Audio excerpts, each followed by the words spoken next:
qui est amour, oubliez de mentionner ça comme un élément de résistance pour lui, c'est que c'est fort. L'orgueil est dangereux. L'orgueil est un vilain défaut qui empêche la grâce de couler dans ta vie. Tant que tu resteras dans l'orgueil, il y a des choses excellentes que tu ne verras jamais. C'est pourquoi, quand tu es un pasteur, tu es un enfant de Dieu, tu pries, tu jeûnes beaucoup, mais tu as l'orgueil. Tout ce que tu fais là, c'est la chair. Il a la nature de Dieu. Et donc, quand on dit tel est notre Père, tel nous sommes ses fils, ça veut donc dire que le fait que tu as accepté Jésus, celui qui est sorti de Dieu, dans la logique des choses, est Dieu. Tu l'as confessé véritablement, pas de bout de lèvres, mais de ton cœur, ce que Christ est, tu es. Sa nature là, tu l'as. Or, quelles sont les natures de Dieu? Pour quelle est la nature de Dieu? Dieu est amour. Toi aussi, tu as accepté Christ là.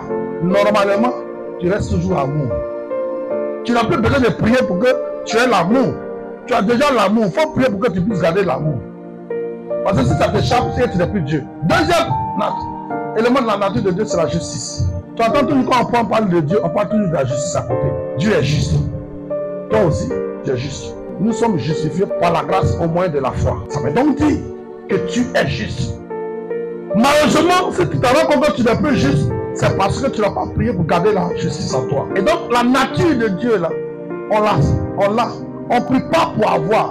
On a déjà ça. C'est un principe que Jacques est en train de révéler.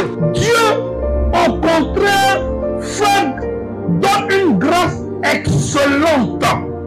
Mais à qui? Ce n'est pas que tu as travaillé pour Dieu, c'est pour va te donner. Non, non, non. C'est ton caractère que Dieu va regarder et puis va commencer à faire cette chose. Le premier caractère que je veux t'enseigner ce matin pour que tu comprennes, pour que la grâce coule dans ta vie, c'est l'humilité. On ne sent pas l'orgueil, c'est l'un des caractères les plus cachés dans la vie de quelqu'un. Souvent tu es là, tu crois que tu es tu es le plus orgueilleux même. Si Dieu, qui est amour, oublie de mentionner ça comme un élément de résistance pour lui, c'est que c'est fort. L'orgueil est dangereux. L'orgueil est un vilain défaut qui empêche la grâce de couler dans ta vie.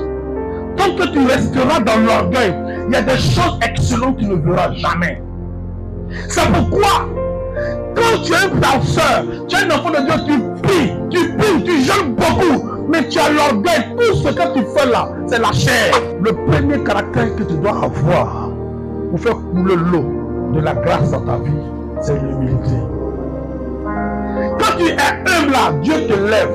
Deuxième caractère, soumission. Celui qui est soumis dans la maison de Dieu, Dieu est obligé de faire couler sa grâce dans sa vie. Il y a des choses que tu ne forceras pas. La soumission simplement va porter la grâce de Dieu dans ta vie. Quand Dieu est soumis dans l'église, ça ne peut pas respecter ce qu'on te demande de faire. La soumission, c'est sous-mission.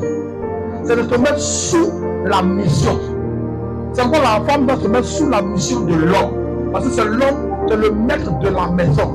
C'est lui qui a la mission. Nous tous, on regarde Christ. On doit se soumettre à la volonté de Christ. Mais on veut faire ce qu'on veut dans l'église. On veut faire ce qu'on veut dans notre vie chrétienne. Ça ne marche pas comme ça. Tu n'es pas soumis à la volonté de Dieu. Tu meurs. Ça va conclure les désirs de Dieu. Quand tu ne te soumets pas aux choses de Dieu, il y a des grâces qui meurent avant d'arriver chez toi. Beaucoup sont faibles. Beaucoup font trop d'efforts pour avoir des choses de Dieu. Parce qu'ils ne sont pas soumis. Ils ne se laissent pas. Ils ne veulent pas se laisser entraîner par les principes de Dieu.